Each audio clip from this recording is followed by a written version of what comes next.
Can 90 days really change anything?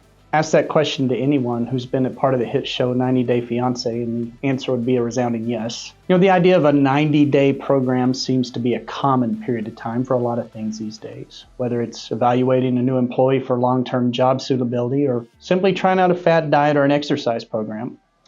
The whole idea is that if you can commit to a certain behavior or routine for 90 days, then you can go on and have a pretty good idea of whether you're going to get good long-term results. So I began wondering recently if it'd be possible for a person to really make dramatic gains in their leadership journey over the same period of time.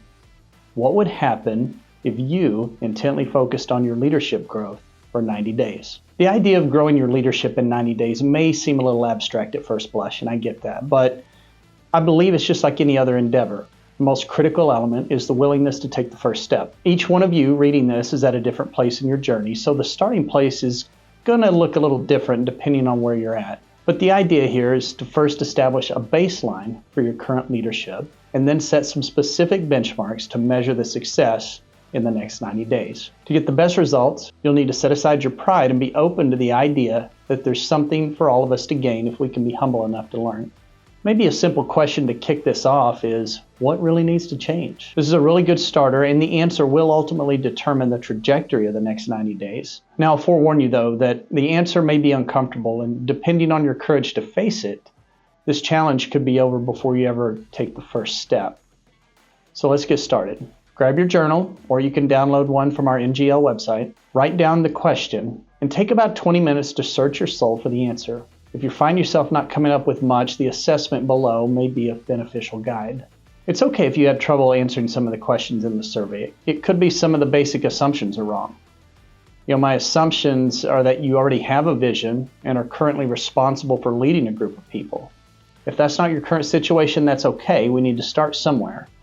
There are a lot of great tools out there to help you with setting a vision for yourself or your organization, and that in of itself would be a great 90-day goal. Nevertheless, you should now have enough data to start forming a picture of what the next 90 days could look like for your leadership journey. Now that we have some baseline data, we can start considering the practical steps toward measurable progress. Take your lowest 2 or 3 personal assessment ratings and run them through the filter of what needs to be done. We now need to think critically about what needs to be done in order to make improvements. The hard part is actually sticking to the plan, but imagine, if you will, what could happen to your leadership if you were to gain merely 4 hours a week that are currently being sucked away by a trivial app on your phone or a toxic relationship that you're allowing to persist. With a plan in place, I recommend you get some outside accountability in place to help you stay on track and measure your success. Personally, I'm a huge fan of Wickman's traction ideas, but whatever the case, you'll need a weekly check-in with your accountability person or team to help keep things on track. Going back to our previous example, let's say that you have determined that your goal for the next 90 days is to capture 4 hours of leadership focus every week.